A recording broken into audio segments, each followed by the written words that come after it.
বাজ পড়ল মাঠে, কিন্তু প্রাণ কাড়ল প্রশাসনের অবহেলা ও এলাকার বেহাল রাস্তা। বজ্রপাতে আহত ব্যক্তিকে হাসপাতালে নিয়ে যাওয়ার পথে রাস্তা খারাপ থাকার কারণে মাঝপথেই ঘটল মর্মান্তিক মৃত্যু। চাঞ্চল্যকর এই ঘটনাটি ঘটেছে চাকুলিয়া থানার অন্তর্গত মির্জাতপুরের ডেঙ্গাটোলা গ্রামে। স্থানীয় সূত্রে জানা গেছে, বৃষ্টির সময় গ্রামের 3 ব্যক্তি মাঠে কাজ করছিলেন। ঠিক সেই সময়ই আচমকা বজ্রাঘাত হলে তারা গুরুতর আহত হন। দুর্ঘটনার পর স্থানীয় বাসিন্দারা তড়িঘড়ি তাদের উদ্ধার করে হাসপাতালের উদ্দেশ্যে রওনা দিয়েছিলেন। কিন্তু ঠিক তখনই সামনে আসে এলাকার এক চরম ও কঙ্কালসার পরিকাঠামোর ছবি।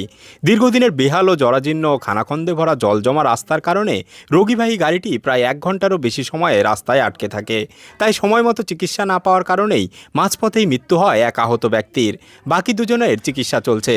স্থানীয়দের ক্ষোভ, আজ যদি রাস্তাটি ভালো থাকতো তবে হয়তো ওই ব্যক্তির প্রাণ বাঁচানো যেত।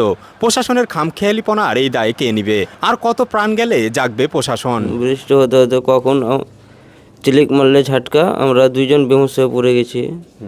আর একজনের তো মত হয়ে গেল, আর আমি তো এরকম হয়ে আছি। এখন অসুবিধায় মাথা ব্যথা করছে আর হাতখানটা একটু ব্যথা করছে।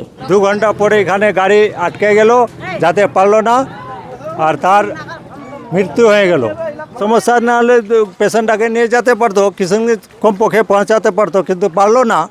1 ঘন্টা এখানে 1 ঘন্টা এখানে লাগে গেল, পেশেন্ট পৌঁছাতে পারলো না, কিন্তু আর মৃত্যু হয়ে গেল।